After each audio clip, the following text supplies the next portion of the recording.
Communication with lucid dreamers is possible. Can we communicate while on other worlds? What are dreams and what is consciousness? Where are thoughts and memories stored? And where does consciousness go when dreaming? Is there a way to communicate effectively to someone while in a dream state, and what could that mean to communication in the future? Well, there's a new study, this article today coming from newatlantis.com, that indicates it is possible to communicate to people while they're in a lucid state of dreaming. A lucid state of dreaming is one where you are awake, aware of the dream, and in some circumstances able to take charge of the dream. This article is titled, "Scientists Established Freaky Two-Way Communications with Lucid Dreamers." 4 independent experiments across the globe have found that it is possible to establish two-way communications with people in the weird hallucinatory state of lucid dreaming, opening up a new field of real-time interactive dreaming research. This is a big deal for scientists trying to work out what the heck is going on as we sleep, because typically they've had to rely on only fragmented, fading scraps of memory people have once they've awoken. Quote, "Our experimental goal is akin to finding a way to talk to an astronaut who is on another world," end quote, reads the instruction of a combined study between 4 separate groups in France, Germany, Netherlands, and the United States. Each group set out to test its own technique on how to interview people without waking them up, using this bizarre phenomenon of lucid dreaming as a doorway into the dream world. During regular dreams, we typically have no idea what we're dreaming. We simply accept the strange situations we're put in without critical judgment. Lucid dreaming, a notoriously rare phenomenon, is a state where a sleeper is aware that they're dreaming and sometimes capable of steering their experience. The researchers took one group of experienced lucid dreamers, another of regular folk that had trained in the art of lucid dreaming, and one patient with narcolepsy who frequently drifted in and out of a lucid dream state, and found they were able to have two-way exchanges with members of all 3 of the groups. In all the tests, the scientists verified that each subject was in a state of REM sleep using standard polysomnographic methods. Facial and eye movements were chosen as the means by which the dreamers could talk back to the researchers from the dream world or communicate back to them, and the subjects were trained in specific ways of communication. Some were trained, for example, to move their eyes to the left or right in response to an audio cue that they wanted to communicate that they were in the lucid state of dreaming.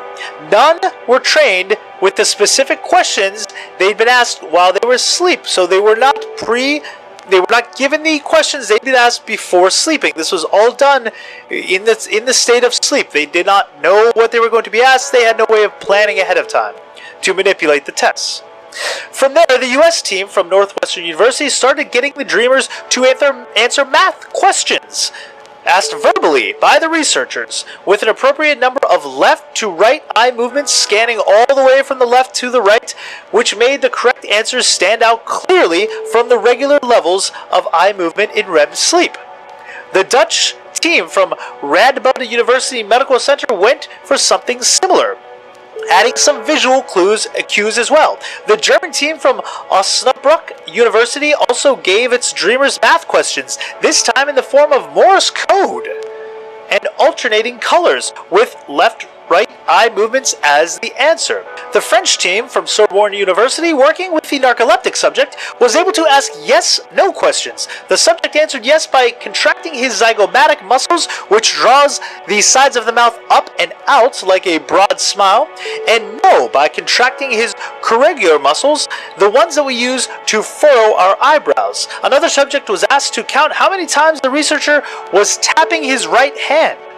Across 158 attempts to communicate with lucid dreamers across all teams, the researchers got correct responses 18.4% of the time, incorrect responses 3.2% of the time, inconclusive answers 17.7% of the time, and no response at all 60.1% of the time.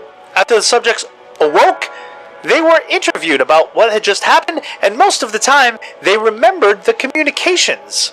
Some said the questions came through as if they were from outside of the dream or superimposed over it. Quote, I was at a party with friends, one of the subjects said. Your voice was coming from the outside like a narrator of a movie. During the finger tapping, another subject said, with a particular vivid inner life, I was fighting against goblins. I remember being surprised that I was able to do so many things at the same time as the task. Other times, the questions were incorporated into the dreams, the researcher's voice coming through a radio, for example, or the dream otherwise morphing to find logical ways to include the outside stimulus. While the subjects mostly remember the interactions, they often got details wrong when they reported what they had been asked. They might remember that they were asked math questions, but they got the numbers wrong when they were awake.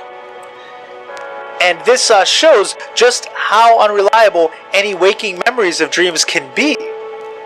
The researcher establishes that under certain circumstances, it's possible to send message into somebody's dream and for them to listen, calculate, and answer and reply.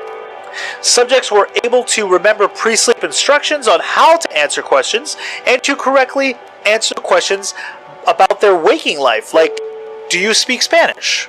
And they would be able to respond yes if they did. We've known long that cognition and consciousness are not shut off during dreams, reads the study, but our results now broaden the opportunities for empirically peering inside the sleeping mind. The advent of interactive dreaming with new opportunities for gaining real-time information about dreaming and for modifying the course of a dream could usher in a new era of investigations into sleep and into the enigmatic cognitive dimensions of sleep. Where to from here? The researchers say this interactive dreaming research should open up a whole bunch of new research avenues, including testing out the ability to steer the content of somebody's dreams from the outside. This might include dreams curated in accordance with an individual's objectives, such as to practice a musical or athletic skill, or therapeutic dreams to lessen the impact of emotional trauma with real-time feedback from the subject. There could also be sessions designed for problem solving, using a dream state as a different perspective on problems, or for interactive mood shoot sessions attempting to combine the creative advantages of dreaming with the logical advantages of being awake.